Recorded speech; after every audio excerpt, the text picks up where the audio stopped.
Hey, photo booth business owner, the drop-off photo booth concept is very unique and is working really well for Drew. If you guys are interested in getting started with your business, reach out to Drew. He has great customer support. He will ship you the booth himself, and he also has a community of photo booth business owners that he caters to. So if you want to reach out to Drew and ask him any questions, let him know David sent you so that you guys can get an insider deal. Now let's go move forward with the info. This is overdue, man. I'm excited to be here. Yeah, this is gonna be a good one. It's awesome, Drew. I think that like you said, it took us long enough, but we're finally here. And today we're gonna pick your brain, Drew, because you're a wealth of knowledge. I've come across your videos, and there's always a video that stands out to me, whether it's just you being humorous or you diving into like showing the people tough love, like, hey, the work needs doing, get it done. But before we go into that, I just want folks to get a little bit about, get to know you a little bit more, just a little bit of your background, like what background did you come from? Whether it's the medical field, can you just a little short introduction? Yeah, man. I've as you can tell from the name of my channel, Hustle with Drew, always have been an entrepreneur, even from a young age, right? I just always loved the fact that I could make the amount of money that I wanted to, right? I never wanted to have a job. So, you know, my photo booth journey started 9 years ago. Literally, I saw a photo booth at a wedding. And back then, man, 9 years ago, the photo booths don't look like they do now. You know, so back then I was a filmmaker making videos for car companies, and saw a photo booth, saw the guy eating tacos, asked him a question, which I probably shouldn't have asked. Hey, it's like, how much are you making? And he goes, about $1,000. I was like, for how long? He goes, 3 hours. I gave him a deal. And I was like, oh, what? So I look in the photo booth, bro. I see the camera that I actually have. My buddy had the printer, and I was like, light bulb went off. And I was like, we got to build our own photo booth. So that's how we started. That's how we got in the game. So constantly on the search for a way to just make some money led you talking to the taco guy. And then that conversation sparked up and manifested where you're at here today. But it took a lot of work to get here, right?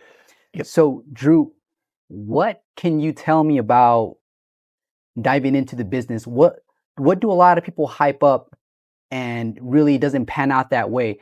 So you started, you were excited. Tell me about your first year in business. Yeah, man. I started off like most people start, just kind of treating it like a side hustle, just trying to do a couple of events because I was good. I didn't need the money. It was kind of just like extra income.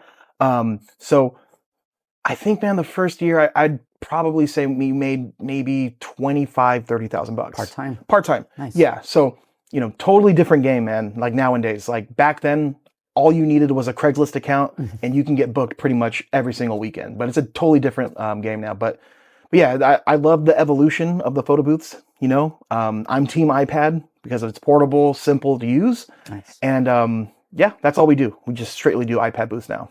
So because you've been in the industry for so long, right? Over 8 years. When you first got started, how much has it changed as far as the pay rate per service?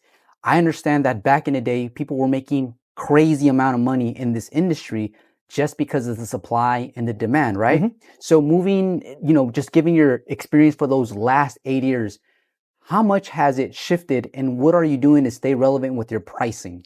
Great question. So I've never been a premium priced rental. My mindset's always been, let me have an affordable rate.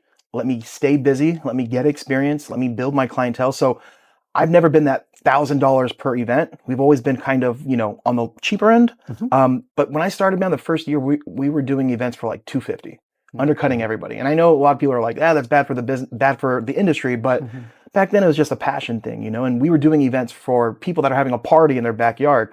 But we are able to charge more now because we have more experience and we're providing a lot more. Because back then, man, it was bad, man. Our printer, literally 2.5 minutes to print. We were cutting the photos with scissors. So like our prices were a reflection of our equipment, you know?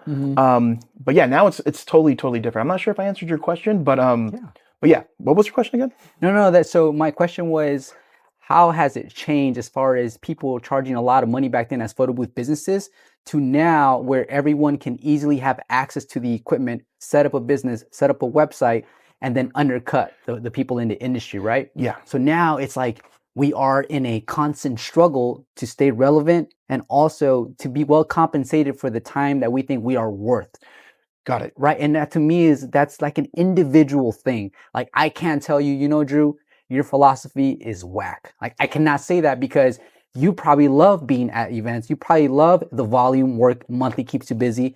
And some folks don't want to leave the door to their house, their comfort zone, the couch that they paid for, if they're not making at least $800 for that event. So everyone has, of course, their own philosophy as far as what is a successful business. In my eyes, I see that you've been staying stable for a full 8 years. So you know what it takes. You have some key ingredients.